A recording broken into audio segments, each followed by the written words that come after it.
ما شاء الله ولا قوة إلا بالله العلي العظيم. أعوذ بالله السميع العليم من الشيطان اللعين الرجيم. بسم الله الرحمن الرحيم. الحمد لله رب العالمين، وصلى الله على النبي الكريم أحمد مجتبى محمد مصطفى صلى الله عليه وآله وسلم وعلى آله الطيبين الطاهرين ولعنة الله على أعدائهم أجمعين. اما بعد، فقد قال اللہ تبارک و تعالی فی قرآن المجید. بسم اللہ الرحمن الرحیم. ان اللہ اصطفیٰ وزادہ بسطۃ فی العلم والجسم. صدق اللہ العلی العظیم وصدق رسولہ النبی الکریم. مومنین کرام، سامعین گرامی قدر، ناظرین محترم، حیات جناب ابو الفضل عباس پہ ہماری گفتگو جاری و ساری ہے. ہم منزل رفعت اور بلندی تک پہنچ رہے ہیں، اور یہاں تک پہنچیں کہ حضرت ابو الفضل عباس کا ننھیال کیا ہے، یعنی جناب ابو الفضل عباس کی والدہ گرامی اور ان کا خاندان اور ان کی فضیلت، ان کی رفعت، بلندی کیا کیا ہے. جناب ام البنین سلام اللہ علیہا کا نسب کیا ہے. تمام تر تاریخوں میں اور تمام رائٹروں نے، مورخین نے اس بات پر اتفاق ظاہر کیا ہے کہ جناب ام البنین ایک ایسے خاندان میں پیدا ہوئیں جو سرزمین عرب کے سرداروں، میدان جنگ کے بادشاہوں، مشاہیر پہ مشتمل ہیں. یہ میدان جنگ کے بہادر ترین افراد ہیں. آپ کے خاندان کے بہت سے افراد سخاوت، بخشش کے حوالے سے شہرت رکھتے ہیں کہ ان کے ہاں سخاوت اور عطا اور بخشش جو ہے بہت زیادہ پائی جاتی. یقیناً ایسے خاندان میں پاکیزہ، چمکتا ہوا چراغ، مستقبل رکھنے والا بچہ ہی جنم لیتا ہے جس شخصیت کا نام عباس ہے. اس خاندان کے افراد شجاعت، دلاوری، سخاوت، جود و کرم میں اپنی مثال آپ تھے. لوگ ایسی محافل میں خاص طریقے سے شرکت کرتے تھے جن میں خاندان جناب ام البنین کی عظمت اور سخاوت، شرافت کے قصے بیان ہوتے ہیں. وہاں لوگ بیٹھتے تھے، اس مضمون کو پسند کرتے تھے جہاں شجاعت اور دلاری اور سخاوت، جود و کرم، ان تمام چیزوں کی باتیں ہو جاتی تھیں، اور یقیناً شرافت خاندان کا قصہ بیان ہوتا تھا. لوگ بہت پسند کرتے. یہی وجہ ہے کہ اس خاندان کا نام آج بھی زندہ اور جاوید ہے، جبکہ لاکھوں قبیلوں کا ذکر تک بھی مٹ چکا ہے، ختم ہو گئے. ایسے لاکھوں لوگ گزر گئے جو تاریخ بشریت میں کوئی کارنامہ نہیں کر پائے، اور ان کا نام بھی آج باقی نہیں ہے، وہ انجام پہ پہنچ گئے. اسی لیے آج ان کا کوئی نام لیوا نہیں ہے. لیکن حضرت جناب ام البنین سلام اللہ علیہا کے خاندان کی عظمت اور شرافت کا آج بھی چاروں طرف علی العنان تذکرہ جاری و ساری ہے. ان کی فضیلت جاری و ساری ہے، ان کی عطا عنایات جاری و ساری ہے. ہم جناب ام البنین کا نسب بیان کرنے سے پہلے بہت سے نکات ہیں، بہت سی چیزیں ہیں جو آپ کے سامنے پیش کرنے کی سعادت حاصل کر رہے ہیں. جناب ام البنین سلام اللہ علیہا اور امیر المؤمنین کا باہمی سلوک کیا ہے، رشتہ کیا ہے، آپ کے درمیان میں رابطہ کیا ہے. حضرت علی ابن ابی طالب اپنے ایک خطبے میں خاندان رسول کی عظمت پہ گفتگو کرتے ہوئے فرماتے ہیں کہ خاندان آل محمد ایک ایسا درخت ہے، ایک ایسا ٹری ہے جس کی جڑیں زمین میں پختہ ہیں اور ان کی شاخیں آسمان میں پھیلی ہیں. اس خاندان کی بنیاد رسول خدا تک جا پہنچتی ہے. خدا تعالیٰ نے اپنے حبیب کو ایک اصیل، مستحکم بنیاد کا حامل خاندان سے نسبت عطا کی ہے، اور پھر اپنے حبیب کو بہترین عطرت، آل بعظمت، آل اولاد باشرف اولاد عطا فرمائی. یہ ایسا درخت ہے جس کی جڑیں حرم خدا میں ہے، اور اس کی شاخیں اس حد تک بلند اور بلند عرفہ ہیں کہ اس کے پھل عام انسانوں کے دسترس سے ان کے عام انسانوں کے ہاتھ میں، کنٹرول میں نہیں ہے. یہ نہج البلاغہ میں امیر المومنین علی بن ابی طالب علیہ الصلوۃ والسلام خاندان آل محمد کو بیان کرتے ہیں. جو بھی اس خاندان کے ساتھ نسبت پیدا کر لے گا وہ دنیا میں شرافت اور آخرت میں بلند درجات تک پہنچ سکتا ہے۔ اسی لیے اس کا نسب بھی کمال کی طرف پرواز کر سکے گا۔ اسی لیے اس خاندان کی بابرکت بنیادیں خدا پرست انسانوں سے قائم ہے۔ اس درخت کو انبیاء اوصیاء نے اپنے نور سے منور کر رکھا ہے، وہی نور جو زمین کو ثبات اور مضبوطی اور اہل زمین کو ہدایت کا موجب بنتا ہے، وہی زمین جو ہدایت کی منزلوں کو دیتا ہے، نور پھیلاتا ہے اور مضبوطی پھیلاتی ہے۔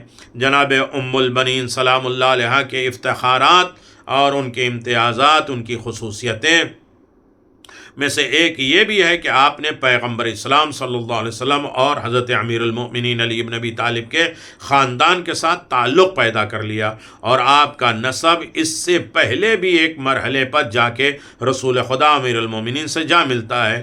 مضر کے 2 بیٹے تھے، ایک کا نام الیاس تھا، رسول خدا اور حضرت امیر المؤمنین کا سلسلہ نسب الیاس تک جا پہنچتا ہے۔ دوسرے بیٹے کا نام الناس تھا، جو جناب ام البنین کے نسب الناس سے جا ملتا ہے۔ تو یعنی یہ رشتہ پہلے سے خاندانی اعتبار سے شرافت اور بزرگی اور رفعت اور امتیازی حیثیت رکھتی ہے۔ توحید پرست آباد و اجداد تھے، یعنی وہ کسی طریقے سے ان کے آبا و اجداد جو ہے وہ شرک اور دوسرے مذاہب کی طرف نہیں تھے، بلکہ توحید کی طرف تھے۔ یقیناً جو ہے جناب ام البنین کا نسب مضر پہ جا کر رسول خدا سے مل جاتا ہے۔ تمام مورخین لکھنے والے ہیں کہ ہاں یہ ایک ناقابل تردید امر ہے کہ حضرت آدم تک رسول خدا اور امیر المؤمنین کے تمام آباء و اجداد یکتا پرست اور موحد تھے، اللہ کو مانتے تھے، توحید پرست تھے۔ بہرحال ایسے بہت سے قرائن، اشارے اور شواہد اور گواہ موجود ہیں جس سے یہ بات ظاہر ہوتی ہے کہ دادا حزام سے لے کر مضر تک بھی تمام افراد توحید پرست اور موحد تھے، اللہ کو ایک جانتے تھے اور اللہ کی عبادت کرتے تھے۔ ذیل میں ان کے گواہی موجود ہے۔ اجداد ام البنین کا پیغمبر اسلام سے جنگ نہ کرنا، ایک خدا کا دوست ہونا، خدا پرستی توحید پرستی تھی۔ دوسرا، پیغمبر اسلام کے کبھی مقابل میں نہیں آئے، جنگ نہیں کیا۔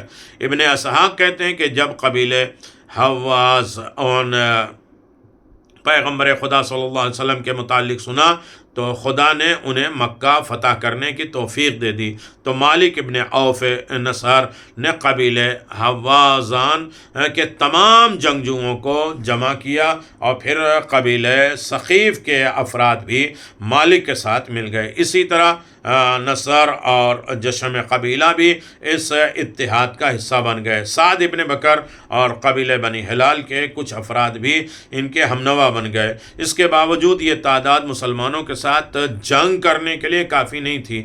قبیلے حوازان میں سے کعب اور کلاب خاندان بنی کلاب نے اس اتحاد کا حصہ بننے سے انکار کر دیا، اور ان کا کوئی نامی گرامی جنگجو کے ساتھ نہیں تھا۔ ابن اسحاق نے آگے چل کر درید ابن سما اور مالک ابن عوف کا آپس میں مکالمہ بھی نقل کیا ہے، جس میں درید پوچھتا ہے کہ کعب اور کلاب خاندان کے افراد کیوں نہیں آئے؟ تو درید نے جواب دیا، غاب الحد وجد، یعنی کعب اور کلاب خاندان کے نہ آنے کی وجہ سے ہمارا لشکر ماہر جنگوں سے بھی خالی ہے، اس لیے کہ وہ ان کے جنگ میں ماہر ہیں، اور ہماری فتح بھی کوئی امید نہیں ہے۔ اگر اس جنگ میں فتح اور کامیابی کی کوئی امید ہوتی تو کعب اور کلاب خاندان بھی میرے ساتھ ہوتے اور نہ ہٹتے تو ہم کامیاب ہو جاتے۔ سیرت ابن ہشام اور اجداد ام البنین کے فقرے اور مکالمات کیا ہیں کہ کیا رتبہ و درجات تھا۔ عامر ابن ضرب ادوانی حضرت ام البنین کے اجداد میں سے ہیں، اور ساسا ابن معاویہ نے عامر ابن ضرب ادوانی کی بیٹی عامر ابن ساسا کی ماں عمرہ سے عقد کی خواہش ظاہر کی، جس پر عامر ابن ضرب نے کہا کہ اے ساسا، تم میرے پاس آئے ہو تاکہ میرے جگر کے ٹکڑے اور میرے عزیز ترین بیٹی سے عقد کرنے کی اجازت لے سکو۔ میری سمجھ میں نہیں آ رہا ہے کہ میں قبول کروں یا انکار کروں۔ تم خود جانتے ہو کہ ایک پاک اور پاکیزہ نسل کا لڑکا ہی ایک نجیب و شریف لڑکی کا شوہر بن سکتا ہے۔ میری لڑکی کا مقابلہ تمہارے ساتھ کیسا ہے؟ ہر نیک سیرت شوہر اپنی زوجہ کے لیے اس کے باپ کی جگہ ہوتا ہے۔ مجھے یہ خوف ہے کہ کہیں اس کے بعد اپنی بیٹی کے لیے تم جیسا شخص نہ مل سکے۔ اسی خوف کی بنا پر میں اسے تمہارے عقد میں دینے کے لیے تیار ہوں۔ میں اپنے دل کی کوئی بات تم سے چھپا نہیں رکھوں گا، بلکہ واضح اور آشکار کھلے ہوئے کہہ رہا ہوں کہ میں بالکل اپنے سگے بیٹوں کی طرح تمہیں نصیحت کرتا ہوں کہ میری بیٹی ایک اصیل ہے، باحیثیت خاندان سے ہے، بہادر ہے، جبکہ تم ایک کمزور اور ناتواں شخص ہو۔ پھر بھی میں اپنی بیٹی تمہارے حوالے کے لیے تیار ہوں۔ اس کے بعد عامر نے اپنے قبیلے والوں سے مخاطب ہو کے کہا، اے قبیلے عدوان، تمہاری ایک آبرومند بیٹی، عزت دار بیٹی تم لوگوں سے نکل کر اپنے شوہر کے گھر جا رہی ہے، اس لیے نہیں کہ اسے کسی کا خوف ہے یا وہ تم لوگوں سے تعلق قائم نہیں کرنا چاہتی ہے۔ تم لوگ جان لو کہ قلم تقدیر نے ہر کسی کے لیے جو لکھ دیا ہے وہ اس کے ساتھ ہو کر رہے گا۔ اسی لیے ایک کسان بھی بیج تو خود بوتا ہے لیکن اس کا پھل دوسرے لوگ کھاتے ہیں۔ اللہ اکبر۔ میں قسم کھا کے کہتا ہوں کہ اگر انسان کا رزق اس کی تلاش اور ہمت کے مطابق دیا جاتا تو کوئی شخص کسی دوسرے کے لیے کچھ بھی نہ چھوڑتا، سب اپنا کھا جاتا۔ ہر انسان کو اس کے رزق مل کر ہی رہتا ہے، چاہے جلدی ہو یا تاخیر و دیر میں ہو۔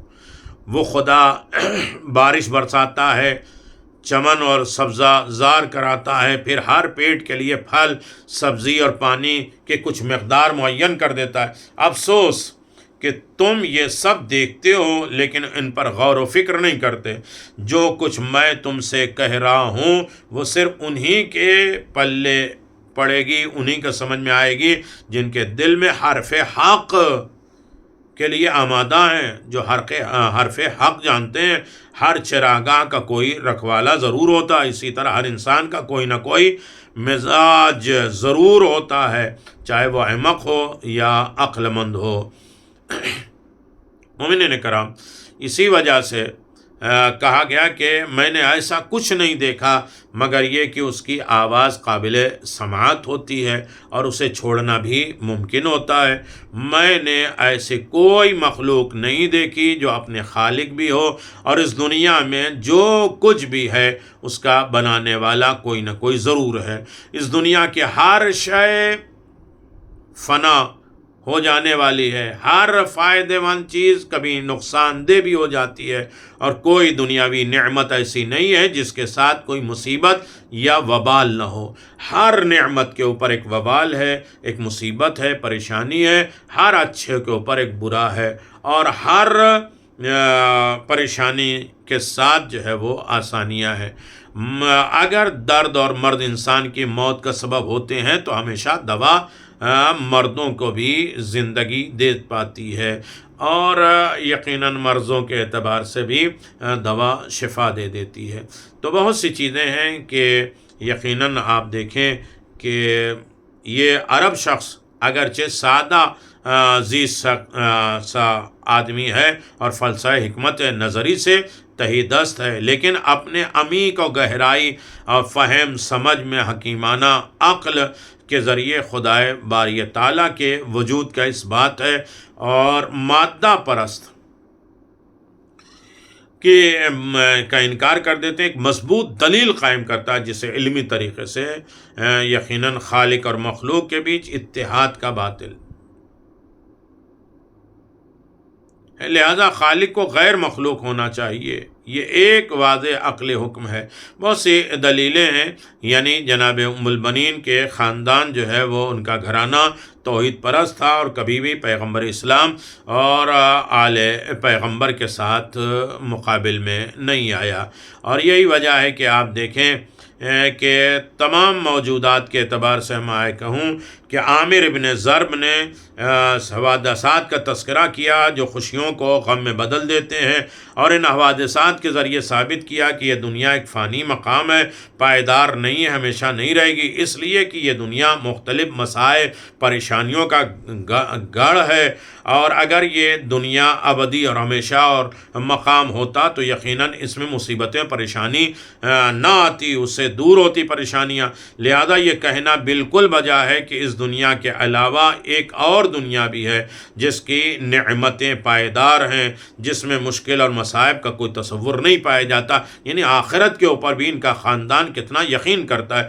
اس کے بعد عامر ابن ضرب ان لوگوں کو نظریہ رد کرتے ہیں اور کہتے ہیں کہ انسان بیماریاں لاحق ہوتی ہیں تو وہ صرف جراثیم اور بیکٹیریا کے سبب ہوتی ہیں۔ ان کا یہ بھی ماننا ہے کہ اگر انسان کی بیماری لمبی پکڑ جائے تو اس سے انسان کی تمام قوتیں ختم ہو جاتی ہیں، جس سے انسان ہلاک اور نابودی کے راستے پر چل پڑتا ہے۔ لہذا انسان کو چاہیے کہ دوا کے ذریعے اس بیماری کا مقابلہ کرے تاکہ ان کی جان سلامتی اور پائیداری ہو۔ عامر کا کہنا ہے کہ اگر بیماری انسان کی موت کا سبب ہوتی تو یہ بھی ممکن ہوتا کہ دوا کے ذریعے مرے ہوئے انسان کو دوبارہ زندہ کر دیتے ہیں۔ یقیناً یہ مشکلات سے تھوڑی سی چھوٹ نجات مل جاتی ہے، لیکن ایسا نہیں کہ موت کا سبب بن جاتی ہے بیماری، ورنہ جو ہے وہ دوا زندہ بھی کر دیتی ہے۔ اس دلیل کو علمی انداز میں کچھ اس طریقے سے بیان کیا جائے: تم لوگ دعویٰ کرتے ہو کہ دوا انسان کو اس کی سلامتی واپس لوٹا دیتی ہے، ایسا خاص طور پہ ان بیماریوں میں ہوتا ہے جن میں انسان اپنی جسمانی قوتیں کھو دیتا ہے، ختم کر دیتا ہے۔ ہم یہ کہتے ہیں کہ یہ صرف ایک الہی فیصلہ ہے۔ توحید پرست کتنے تھے؟ فلاں انسان اتنی مدت تک زندہ رہے گا، یہ اللہ جانتا ہے۔ اس کو چاہیے کہ اپنی دوا کو مردوں پر بھی آزمائے کہ کہیں مردہ زندہ تو نہیں ہو جاتا۔ اگر تو وہ مردے آپ کی دوا سے دوبارہ زندگی حاصل کر پائیں تو ہم مان لیں گے کہ صرف یہ بیماری ہی ان کی موت کا سبب ہوتی ہے، لیکن اگر ان دواؤں کے ذریعے مردے زندہ نہ ہو پائیں تو واضح ہوتا ہے کہ یہ بیماری اس کی موت کا سبب نہیں بلکہ خداوند عالم نے اس کا غذائی کوٹا مکمل ہو جانے کا، کھانا پینا بند، زندگی ختم ہے، اس لیے اس کے موت آئی۔ اکثر لوگ کہتے ہیں اس بیماری سے اسے موت آ گئی۔ بیماری کے سبب موت نہیں ہوتا ہے، موت تو آنی ہی آنی ہے۔ ایک بہانہ ہوتا ہے ملک الموت کے اوپر الزام نہ لگے، ورنہ جو ہے وہ بیماری جو ہے ہلکان کر سکتی، پریشان کر دیتی ہے، لیکن ایک سبب، ایک ذریعہ اور ایک بہانہ ہوتا ہے موت کا، ورنہ موت تو اصل ہے۔ جب روزی روٹی بند ہو جاتی ہے، اس کے غذائی کھانا پینے کا کوٹا ختم ہو جاتا ہے تو اس کے موت کا فیصلہ ہو جاتا ہے۔ اللہ ہم سب کو آخرت بخیر فرمائے، آخر دم تک ایمان اور اہل بیت علیہ السلام کی ولایت اور محبت پہ قائم اور دائم فرمائے۔ ولایت اہل بیت اور ابو الفضل عباس کی نظر عنایت، ان کے خاندان اور رفعت جناب ام البنین خود باب الحوائج ان کی بارگاہ میں حاجتوں کو پیش کرتے ہیں، تمام حاجتوں کو قبول و مقبول فرمائے اور ہر آفات اور بلاؤں سے محفوظ فرمائے، عزت و کامرانی کی زندگی مرحمت فرمائے۔ زیارت ائمہ معصومین، زیارت جناب ابو الفضل عباس، زیارت جناب ام البنین، جناب امام حسین علیہ السلام نصیب فرمائے۔ والسلام علیکم ورحمۃ اللہ وبرکاتہ۔